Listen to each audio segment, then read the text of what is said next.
सुमन सरोज किरण आयो भेट्नलाई विनोद दाइले भन्नुभयो के छ भाइ मेरो कारण गाह्रो भयो धेरैलाई दुई हात जोडी मनैबाट माफी माग्छु सबैलाई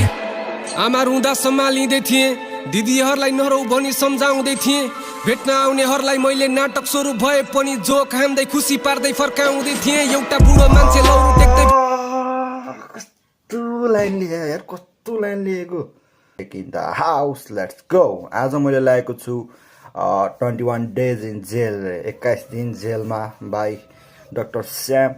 हुन्छ नि आइएम ब्याक पनि लेखेका छन् म्यान डाक्टर श्यामको गीत पनि बवाल सुने पहिला होइन अब यसपालि के आएको छ होइन त्यसपछि कम ब्याक भएको जस्तो छ अनि प्रोड्युस्ड बाई साका बिट म्यान अनि यो चाहिँ officially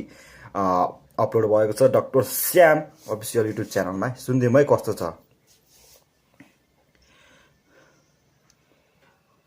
by the way visuals हेर न भिजुअल्स नर्क र स्वर्गको देखाएको छ होइन र हो नर्क र स्वर्गको देखाएको छ नर्कबाट स्वर्गमा जाँदै देखाएको छ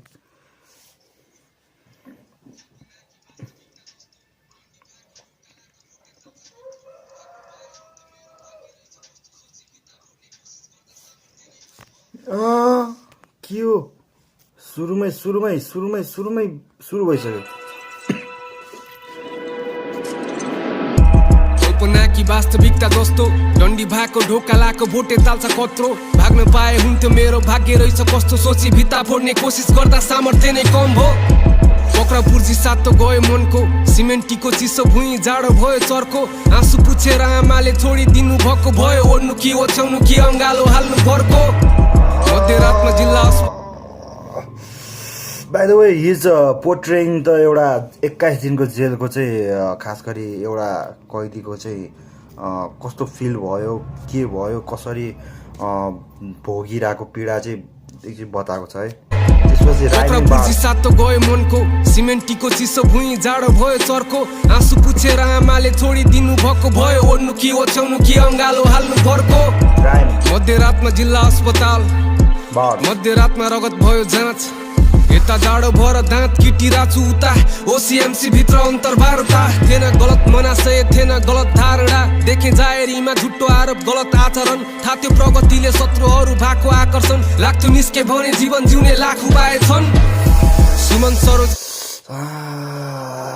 स्टोरी टेलिङ खतरा रहेछ भित्र अन्तर्वार्ता थिएन गलत मनाशय थिएन गलत धारणा देखे जाहेरीमा झुट्टो आरोप गलत आचरण थाहा त्यो प्रगतिले शत्रुहरू भएको आकर्षण लाग्थ्यो निस्के भने जीवन जिउने लाख उपाय छन् सुमन सरोज किरण आयो भेट्नलाई विनोद दाइले भन्नुभयो के छ भाइ मेरो कारण गाह्रो भयो धेरैलाई दुई हात जोडी मनैबाट माफी माग्छु सबैलाई आमा रुँदा सम्हालिँदै थिएँ दिदीहरूलाई नरौ भनी सम्झाउँदै थिएँ भेट्न आउनेहरूलाई मैले नाटक स्वरूप भए पनि जोक हान्दै खुसी पार्दै फर्काउँदै थिएँ एउटा बुढो मान्छे लौरो टेक्दै कस्तो लाइन लिए यार कस्तो लाइन लिएको डाक्टर श्याम म्यान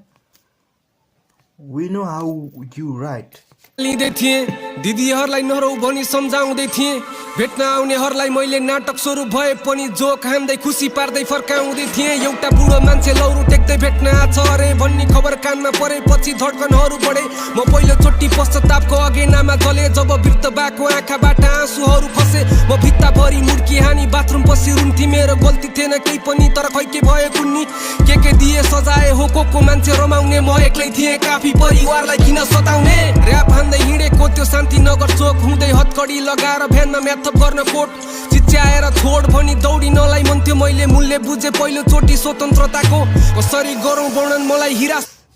हुन्छ नि जब रियल लाइफमा चाहिँ स्वतन्त्र भइरहेको बेला चाहिँ हुन्छ नि जेलमा परिसकेपछि त्यो अनुसारको चाहिँ फ्रिडम हुन्न होइन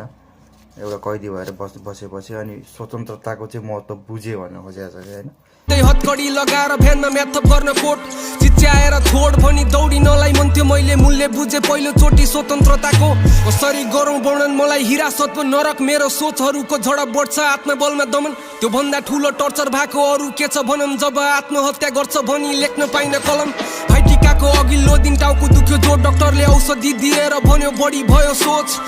सुत्दा थकाइ लाग्यो बस्दा बोर मलाई त्यो दिनदेखि बल्ल भयो समयको बोध फोन देखाउँदै हल्लार सापले हिन्दूहरूको कल्चर भोलि भाइटिका लगाउन कोही बोलाउने भए कल गर भने दिदी बहिनी छन् आधा दर्जन एकम तर हिरासतमा टिका लाउन कुहाउँछ र ए सर रातभरि निन्द्रा तर हिरासतमा टिका लाउन को आउँछ र सर कोही बोलाउने भए कल गर भने दिदी बहिनी छन् आधा दर्जन एकम तर हिरासतमा टिका लाउन कुहाउँछ र ए सर रातभरि निन्द्रा लागेन सायद आफै माथि घिडा जागेर निदाएछु कतिखेर आँखा लागेछ छिटै उठ्नु पर्यो बाहिरबाट आवाज आएर टिका थाली भरि फुलको माला सयपत्री मखमली छिटो उठ भनी नरम स्वरमा गाली गर्ने दिदी भनी चिनेपछि भकानिए मलाई मुख धुन आवश्यकता पानी परेन जीवनमा पहिलो चोटि दिदी बहिनी घिसारे मलाई मुख धुन पानीको नि आवश्यकता परेन भन्नु मतलब आँसुले नै मुख धुइदिएँ मैले भन्नु खोजे है उठ भनी नरम स्वरमा गाली गर्ने दिदी भनी चिनेपछि भकानिए मलाई मुख धुन आवश्यकता पानी परेन जीवनमा पहिलो चोटि दिदी बहिनी घिसारेर जेलको मजेरी भित्र टिका लाएँ मैले रित्तो थियो गल्ती थिएन एक सुखको दक्षिणा त आँखा भरि आँसु दिएर घर पठाएँ मैले म निर्दोष छु भनेर दुनियाँलाई थाहा छ तर कानुन कहाँ मान्छ कानुन तराजुमा जान्छ एउटा दिन बराबर एउटा जुनी भरको लाग्छ र त्यो तराजुमा पुग्दासम्म कठिन लाग्छ बाँच्न मान्छेहरूको घरमा गएर छोरा छुट्याइदिन भन्दै अलौना बिलौना गर्दै रुनुहुन्छ आमा 2 हप्ता बेसी भयो खाना खानुहुन्न कुरा बुझ्नुहुन्न कोहीले भने सुन्नुहुन्न आमा बिरामीले थला परे उठ्नुहुन्न बा सबै भुल्न थाल्नु भयो मान्छे चिन्नुहुन्न बा एकै झट्कामा घर पागल खाना बन्यो एक्लै बोल्नुहुन्छ पहिला जस्तो हुनुहुन्न बा जब समस्या आइपर्छ तपाईँ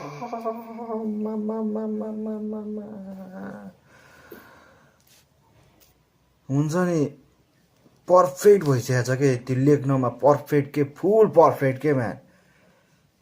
खतरा लेखेको छ नि तपाईँ गर्दै रुनुहुन्छ आमा 2 हप्ता बेसी भयो खाना खानुहुन्न कुरा बुझ्नुहुन्न कोहीले भने सुन्नुहुन्न आमा बिरामीले थला परे उठ्नुहुन्न बा सबै भुल्न थाल्नु भयो मान्छे चिन्नुहुन्न बा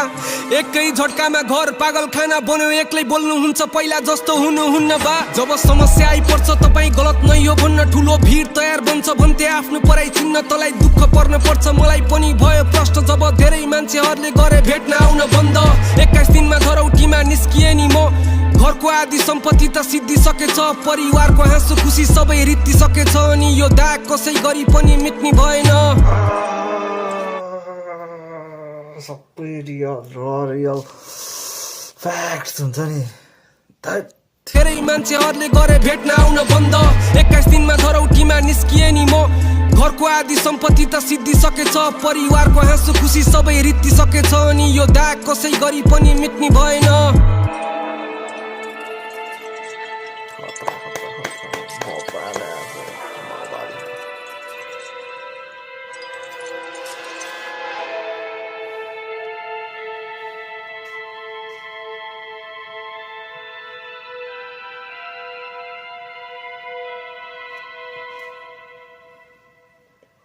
बवाल म्यान बवाल ह्याट्स अप म्यान बवाल लाग्यो म्यान डक्टर स्याम यो कमब्याक खतरा थियो यार म्यान 20 days इन जेल खतरा म्यान के ल्यायो यार के ल्याएको यो म्यान बाइ द वे यो पनि मेरो प्लेलिस्टमा जानेवाला छ होइन doctor Shyam 21 days in jail खतरा लाग्यो man I am back produce by साका बिट पनि खतरा छ यो के हालको दियो सार out doctor Shyam 21 days in jail I am back produce by साका बिटलाई पनि सार आउट दिँदै र अन्तिम समय हेरिदिनलाई पनि सार आउट दिँदै यो चाहिँ एकदिनबाट चेकआउट गरिदिनु होला यार माया गर्नुपर्ने एटेन्सन दिनुपर्ने अन्डर रेटेड आर्टिस्टहरूलाई चाहिँ हामीले हेर्नुपर्ने हुन्छ सुन्नुपर्ने हुन्छ र खतरा छ कसलाई के थाहा सार आउट सबैलाई सार आउट मलाई पनि सार out doctor Shyam 21 days jail I am back produce by साका बिट्स हुन्छ नि you know who the fuck सार आउट डक्टर स्याम हुन्छ नि म पनि बिदा माग्न चाहन्छु यस भिडियोबाट अर्को भिडियोमा हामी भेट्नेछौँ सियोरली ओके